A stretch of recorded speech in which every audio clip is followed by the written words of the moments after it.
Hadirin yang dirahmati oleh Allah Subhanahu wa taala. Ikhwani yang mudah-mudahan Allah Subhanahu wa taala selalu memberikan kita istiqamah di dalam menghadapi ujian seperti ini, khususnya doa saya terus dari Allah Subhanahu wa taala dan ya gampang rezekinya, gampang rezekinya yang dapat alamin Allah Subhanahu wa taala. Kita selalu bersyukur kepada Allah Subhanahu wa taala karena kita selalu diberikan kesempatan atau hidayah oleh Allah Subhanahu wa taala sehingga kita dapat menghadiri majelis yang seperti ini. Mudah-mudahan Allah Subhanahu wa taala selalu memberikan taufik kepada kita sehingga kita dapat berkumpul atau dapat mendengarkan kajian ilmu syariat dari Nabi Muhammad sallallahu alaihi wasallam. Ikhwan yang dirahmati oleh Allah Subhanahu wa taala, seseorang ketika menghadiri majelis ilmu dengan niatan ia pengen untuk supaya bisa atau supaya mengerti syariat dari Nabi Muhammad SAW, maka ia ditulis oleh Allah Subhanahu wa taala, kalaupun dia meninggal maka dia akan digolongkan oleh Allah Subhanahu wa taala sebagai orang-orang syahid.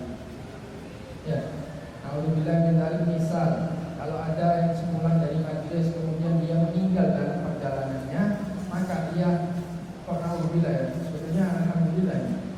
Alhamdulillah ya. Dia pulang dari majelis dicabut nyawanya oleh Allah Subhanahu wa taala, maka dia diberi ajrul syahid, diberi pahalanya sebagai orang yang syahid. Kenapa? Karena dia meninggal dalam keadaan menuntut ilmu. Sesudah ataupun di tengah-tengah majelis ataupun setelah majelis dia dicabut nyawanya oleh Allah Subhanahu wa taala, maka ia digolongkan sebagai orang-orang syahid. Jadi menuntut ilmu ini sangat mulia ya, sangat mulia. Dan ketika seorang menuntut ilmu itu yang terpenting daripada hadirnya kita di sini yaitu memasang niat. Memasang niat. Niat untuk apa? Yang pertama niat imtithal awamirillah wa ijtinabun nawafil. Pertama kita niat supaya kita ini mengiyakan perintah Allah Subhanahu wa taala. Di mana Allah Subhanahu wa taala melewati lisan Nabi Muhammad SAW mengatakan talabul ilmi fardhatun ala kulli muslimin wa muslimah. Mencari ilmu wajib bagi setiap individu muslim dan individu muslim. Itu niat pertama yang harus kita pasang, yaitu mengiyakan perintah Allah Subhanahu wa taala. Dan yang kedua, mengikuti sunnah Nabi besar Muhammad sallallahu alaihi wasallam. Dan yang ketiga, supaya kita menjadi orang yang berilmu sehingga kita diangkat derajatnya oleh Allah Subhanahu wa taala. Nuntut ilmu dengan ikhlas. Ini sebagai contoh bahwa Allah Subhanahu wa taala hanya memberi seseorang kadar niatnya saja. Bagaimana dia niat, ya itu yang diberikan oleh Allah Subhanahu wa taala. Paham ya? Maka dari itu ketika kita niat, hendaknya kita niat hadir majlis ini perbanyak niatnya. Perbanyak niatnya. Saya niat supaya membanggakan hati guru saya niat supaya membanggakan hati orang tua saya niat supaya bisa memberi kemanfaatan bagi anak istri saya niat banyak sekali. Ya, silahkan niat. Mau 1000 niat gak apa-apa. Mau 1000 niat gak apa-apa, dan semua akan diberi oleh Allah Subhanahu wa taala. Dikatakan an-niyah matiyah. Niat itu pemberian Allah. Artinya seseorang ketika akan diberi oleh Allah itu tergantung niat. Paham ya? Dan dikatakan oleh Habib Hasan bin Abdullah Syafiri, an-niyah taqta'ul masafah. Niat itu bisa memangkas jarak. Bisa memangkas jarak. Ketika kita niat banyak, kita diberi banyak oleh Allah Subhanahu wa taala. Kalau kita niat dikit, maka kita diberi dikit oleh Allah Subhanahu wa taala. Kita di dalam perjalanan kita untuk sampai kepada Allah Subhanahu wa taala ini kan jaraknya jauh. Sangat jauh kan? Ya, untuk jadi orang soleh ataupun untuk jadi seorang wali ini sangat jauh. Nah, dengan niat tersebut kita bisa memangkas jarak kita dengan Allah Subhanahu wa taala. Seperti orang loncat. Artinya enggak jalan pelan-pelan seperti ini. Kalau kita cuma niat satu ya lama. Tapi kalau kita niatnya banyak ya, puluhan niatnya, loncat lagi. Seperti itulah yang dimaksudkan dengan niat.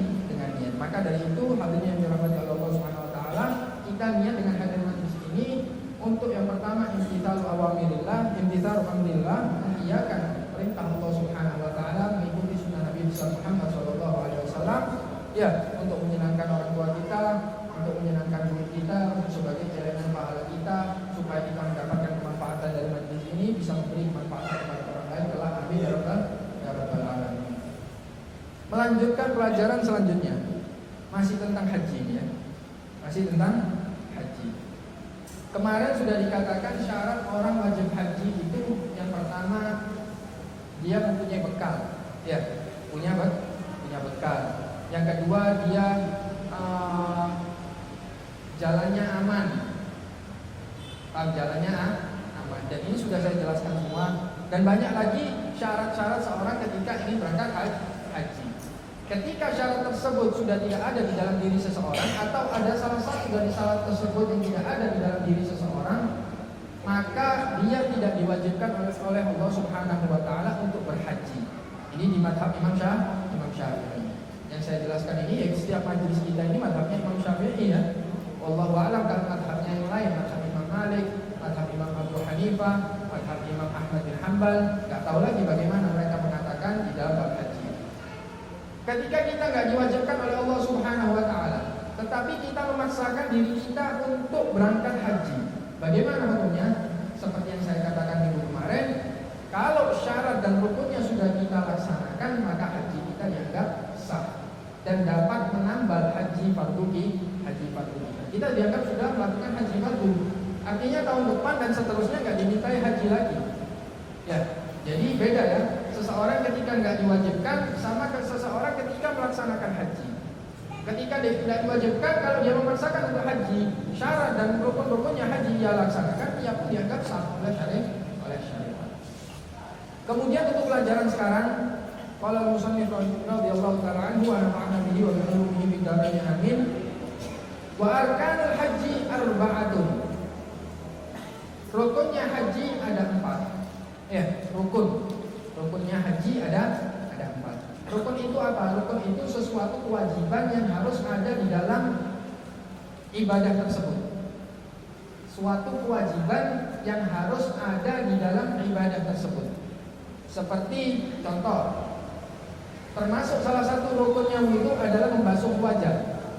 Nah, membasuh wajah ini harus ada di dalam wudu tersebut. Begitu juga rukun haji. Rukun-rukun haji ini harus kita laksanakan ada di dalam ibadah tersebut. Itu yang dinamakan rukun. Beda halnya dengan syarat. Kalau syarat kewajiban ya yang diwajibkan sebelum ibadah tersebut dan harus berlanjut sampai ibadah tersebut selesai.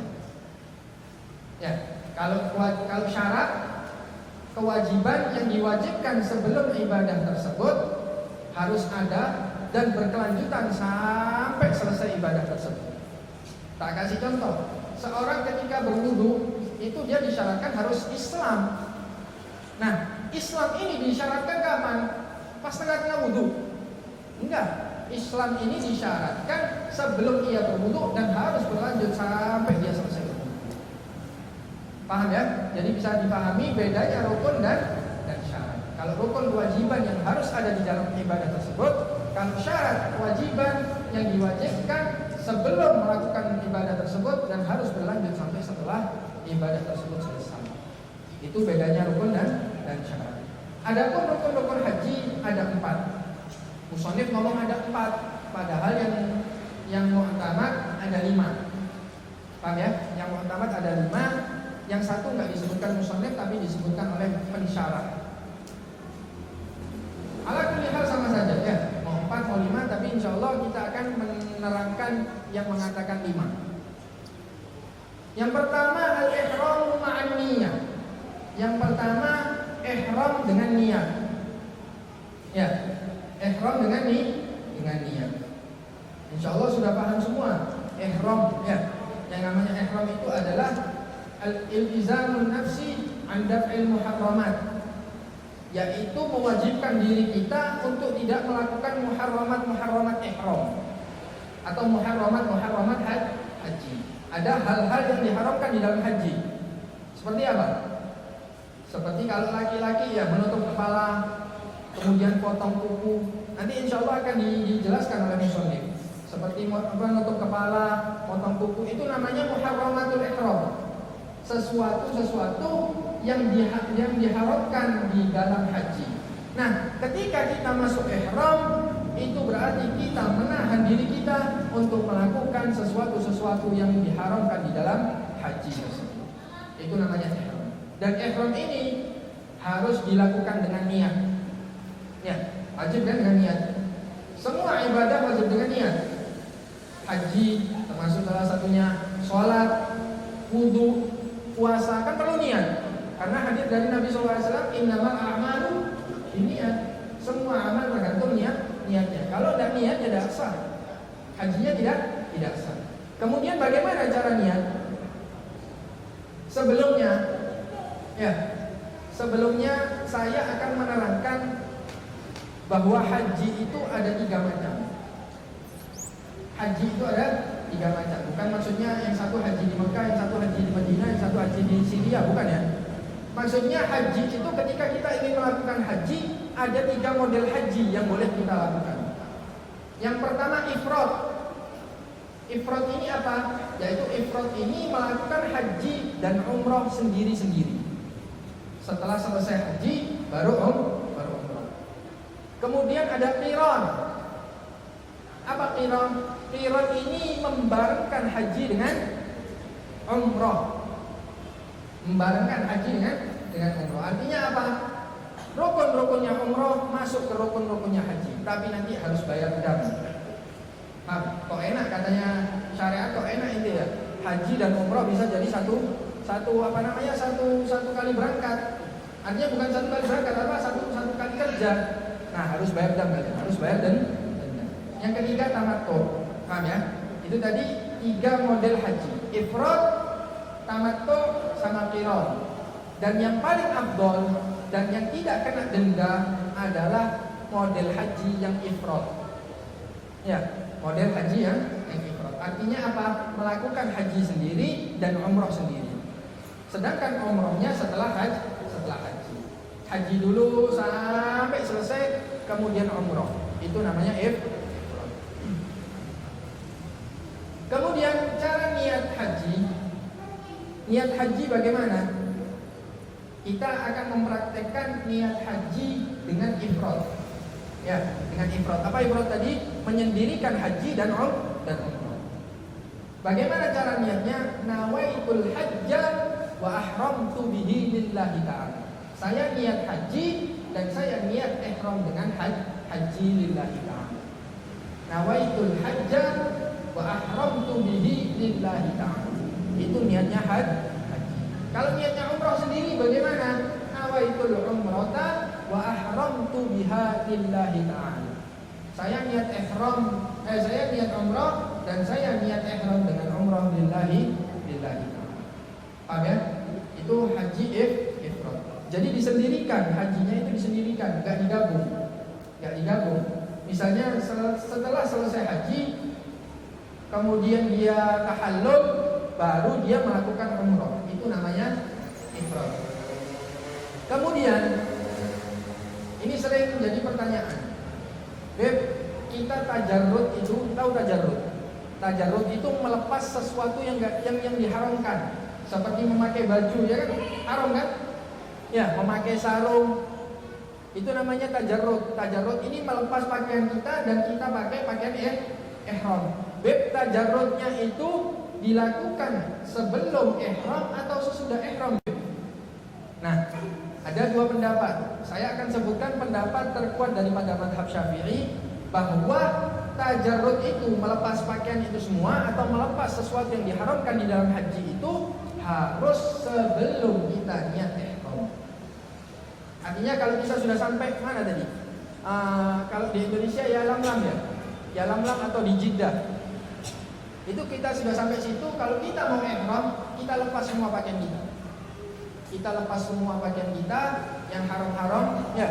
Kalau bisa potong kuku. Semua. Potong kuku semua. Artinya dibersihkan kukunya. Potong rambut kalau bisa tipis. Karena bahaya kalau rambut lepas, bahaya, bisa bayar dam, bisa bayar denda. Paham ya? Kemudian bersihkan pakaian, bersihkan badan sebersih mungkin. Kemudian sikat gigi, pakai apa? Pakai minyak wangi, nggak apa-apa. Karena sebelum haji kalau kita pakai minyak wangi, walaupun baunya berlanjut sampai kita di dalam haji nggak apa-apa. Tapi kalau kita di tengah-tengah haji pakai minyak wangi haram, kena dam, ya, kena bayar denda kita. Setelah mandi, bersih-bersih, potong kuku semua, potong rambut kalau bisa rambutnya tipis.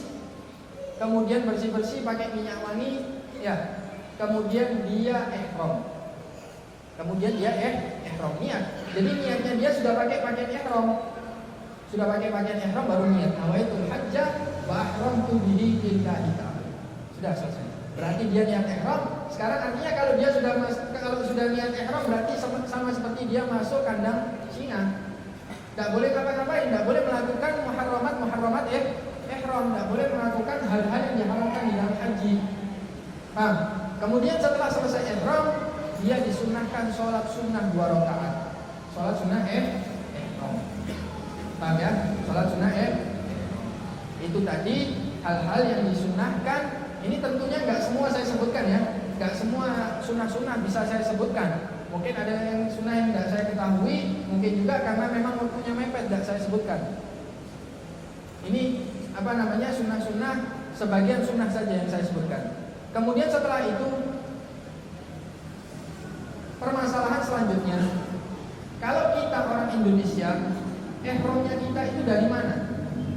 Ya, Beb, saya ihram yang ikut travel, Beb. Ihram ikut travel, nah itu salah. Kalian harus tahu, wajibnya ihram kita itu dari mana? Pak, ihram kita itu kalau orang yang dari sisi Yaman dan sampai seterusnya, artinya seperti ini. Ini Makkah, ya. Yaman itu berada di tenggaranya Makkah, berada di tenggaranya Hijaz, Makkah dan Madinah, tenggara. Nah, orang-orang yang berada di tenggaranya Mekah, mulai Yaman sampai selanjutnya, dan termasuk Indonesia, Malaysia, Singapura dan lain sebagainya, itu ihramnya dari namanya daerahnya Yalamlam. Yalamlam ini adalah sebuah gunung, sebuah bukit memanjang. Itu namanya Yalamlam. Pak, jadi orang Indonesia kalau ditanya orang Indonesia mikotnya dari mana? Jangan jawab ikut travel, tapi dari Yalamlam. Paham ya? Ihramnya dari Yalamlam. Artinya apa? Kalau kita ihram, kita mau haji, itu kita diberi batas akhir untuk niat ihram di Yalamlam. Artinya berarti kita sebelum sampai Yalamlam kita bisa niat ihram. Walaupun kita dari Indonesia. Kita dari Indonesia mau niat ihram boleh. Ya, di pesawat mau niat ihram juga boleh. Paham ya? Sampai batas akhirnya apa? Yalamlam.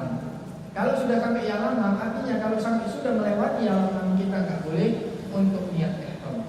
Ini hukum yang sesuai dengan syariat. Adapun kita, permasalahan selanjutnya, biasanya kita itu kalau naik pesawat atau naik kapal, ya orang zaman dulu naik kapal biasanya berhentinya di Jeddah, di pelabuhan Jeddah atau di Bandara Jeddah, benar kan? Bandara King Abdul Aziz ya namanya, kalau nggak salah. Itu berada di kota Jeddah. Bagaimana hukumnya, Beb? Apakah Jeddah bisa digunakan untuk ihramnya orang Indonesia atau tidak? Pak, ada perbedaan ulama, perbedaan pendapat. Pendapat pertama mengatakan boleh, yaitu pendapat dari Imam Ibn Hajar. Ya, pendapat pertama mengatakan boleh, yaitu pendapat dari Imam Ibnu Hajar. Ibnu Hajar ini masya Allah ya, Ibnu Hajar ini kuat. Ibnu Hajar ini seorang yang alim. Paham ya, Ibnu Hajar. Khususnya Ahlul Bait, ya habaib itu kalau ada perbedaan pendapat antara Imam Ibnu Hajar dan Imam Romli, mereka pilih Ibnu Hajar. Karena mereka dia punya 3 kelebihan kan. Yang pertama, yuhib Ahlul Bait aktsar, dia cinta sama Ahlul Bait, sangat cinta dengan Ahlul Bait. Yang kedua, dia ahli di dalam ilmu hadis. Yang ketiga, dia punya madrak atau punya kecerdasan yang luar biasa. Makanya kalau di Ahlul Bait kalangan habaib itu, kalau ada Imam Romli sama Imam Ibnu Hajar berbeda pendapat, kita ngikutnya Ibnu Hajar. Tapi kalau biasanya orang-orang Mesir dan diikuti oleh masyarakat Indonesia, biasanya mereka ngikuti pendapatnya Imam Romli. Amin. Tapi nggak apa-apa, terserah kita mau pilih Ibnu Hajar, mau pilih Romli, terserah. Paham ya? Kita punya pegangan yang kuat. Istilahnya kalau kita bersandar, sandaran sama tiang yang kuat kita. Paham? Artinya nggak bakal roboh kita. ihram dari Jeddah. Paham ya? Karena kan dari Yalamlam, dari sampai kalau sampai di Jeddah mau ke Yalamlam itu sangat jauh, naik bis. Paham ya? Saya coba tanya Haji dulu, ihram dari mana? Yalamlam.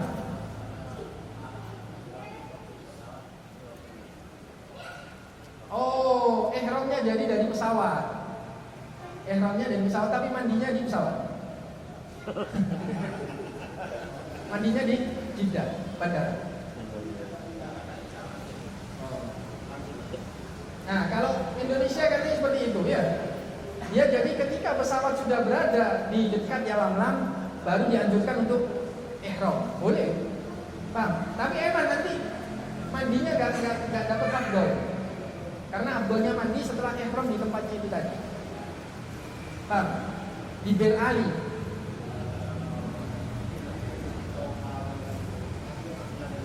Oh iya, dari Madinah ya. Ihram apa mandinya sunahnya di Yalamlam. Di Yalamlam. Jadi ketika kita sudah sampai pesawatnya sudah sampai di dekat Yalamlam, kita dianjurkan untuk niat ihram. Tapi sesampainya Jeddah sudah nggak mandi lagi. Nah itu tadi hilang keabdolan. Tapi nggak apa-apa. Kita dapat keabdolan lain, yaitu niat dari Yalamlam. Sunah. Ya apa? Oh, yang akhir-akhir datangnya.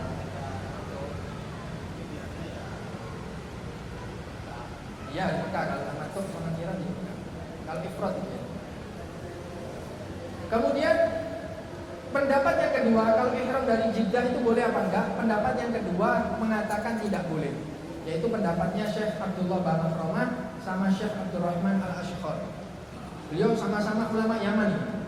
Ulama Kaliber juga mereka. Ya, Al-Ashqar sama Mbak Makhramah mengatakan tidak boleh ihram dari Jeddah. Tapi kalau Ibnu Hajar mengatakan boleh ihram dari Jeddah. Tinggal kita pilih, terserah kita mau ihram dari Jeddah nggak apa-apa, mau ihram di pesawat ketika sudah dekat dengan Yalamlam juga nggak apa-apa.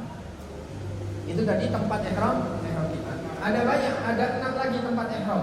Karena kalau kita anggap Makkah ini sebagai kutub, ya, tengah-tengahnya bumi, maka semua sisi itu pasti ada tempat mikot. Karena semua sisi pasti ada tempat mikot. Seperti kita selatan dari Yalamlam, samping dari Irak, utara dari Madinah, kemudian barat dari Mesir dan lain sebagainya, Afrika dan lain sebagainya. Paham ya? Ini kalau kita ihramnya dari Indonesia, ihramnya dari Yalamlam atau dari Jeddah. Dan ada perbedaan pendapat kalau ihram dari Jeddah. Itu tadi cara-caranya ihram. Untuk pelajaran selanjutnya insya Allah akan dilanjutkan minggu depan. Amin. Karena mungkin keadaan kita ini kepanasan, kalau ngaji BG kepanasan. Paham? Tidak yang dengarkan, tidak yang ngajar. Paham ya? Tidak yang dengarkan, tidak yang ngajar. Kebenaran. Kalau orang ngaji BG itu pasti. Saya sering lihat guru-guru saya itu kalau ngaji BG seret dong. Tapi nanti kalau sudah tengah-tengah sudah pusing ya. Ya mendingkran pusing. Kenapa? Karena panas itu tadi. Paham hawanya ini kurang, tidak ada ngakaknya, tidak ada ya. Ya udah. Kurang gayeng kalau katanya orang Jawa. Paham ya? Mudah-mudahan yang sedikit ini bisa bermanfaat bagi kita.